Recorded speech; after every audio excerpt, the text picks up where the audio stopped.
안녕하세요, 케일리입니다. 여러분은 별을 좋아하시나요? 제 방에선 별이 안 보이네요. 그래서 오늘은 아름다운 별의 궤적을 그려보겠습니다. 문교에서 나온 국산 오일 파스텔입니다. 밑부분은 땅을 그리기 위해 남겨두고 연두색부터 칠합니다. 여러 가지 색깔을 무지개처럼 순서대로 색칠해요. 읍스. 역시 세상에 영원한 건 없습니다. 별 궤적의 중심을 표시하고 무지개의 방향을 조금씩 틀어줍니다. 색상이 평평하지 않으면 이렇게 자국이 나타나니 주의하세요. 지금 여러분은 나쁜 예를 보고 계십니다. 오늘은 우리 어릴 때 많이 썼던 기법을 사용할 거예요. 이 위에 검정색을 뒤덮고 긁어낼 겁니다. 이 윗부분은 연하게 칠해줍니다. 여러분 만약 이 세상에 힘들지 않은 일만 있다면 우린 용기도 인내도 배우지 못했을 거예요. 우리가 멈추지 않는 이상 얼마나 천천히 가는지는 문제되지 않아요. 좀 쉬었다 갈게요. 치트키 쓸래요. 흐리게 칠한 밑부분은 손가락으로 문질러 자연스럽게 해줍니다. 드디어 긁어낼 거예요. 오늘은 굵기가 더 얇은 도구도 준비합니다. 이쑤시개를 추천합니다. 별 궤적의 중심부터 동그라미를 그립니다.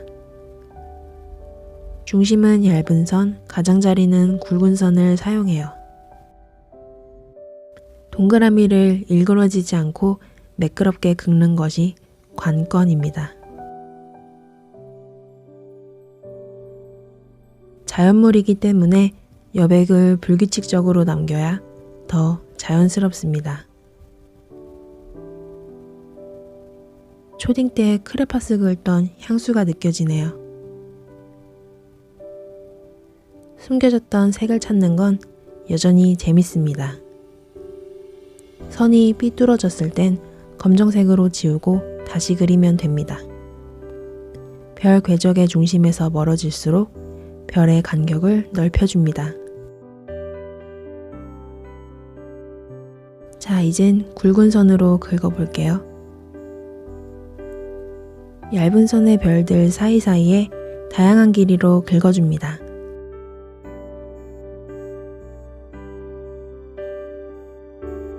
별의 머리 부분을 좀 더 굵게 그리면 더 생동감이 느껴집니다. 마치 올챙이 모양처럼요. 글개의 등 부분으로 더 넓은 선도 긁어볼게요.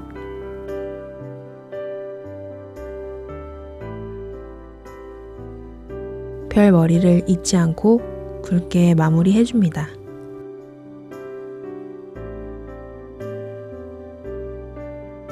팔비연필로 땅에 집과 나무들을 그려볼게요.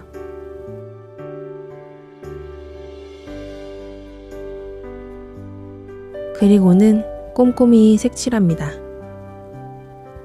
땅에는 잔디도 그리고 빈틈없이 색칠해서 마무리합니다. 이때쯤 되면 손이 많이 더러워요. 손에 묻은 지지로 밝은 하늘에 잔잔한 어둠을 찾아줍니다. 너무 세게 문지르면 지저분한 얼룩이 남으니 살살 문질러서 차분히 내려앉은 어둠을 표현합니다. 마지막으로 오일 파스텔의 찌꺼기를 붓으로 털어주면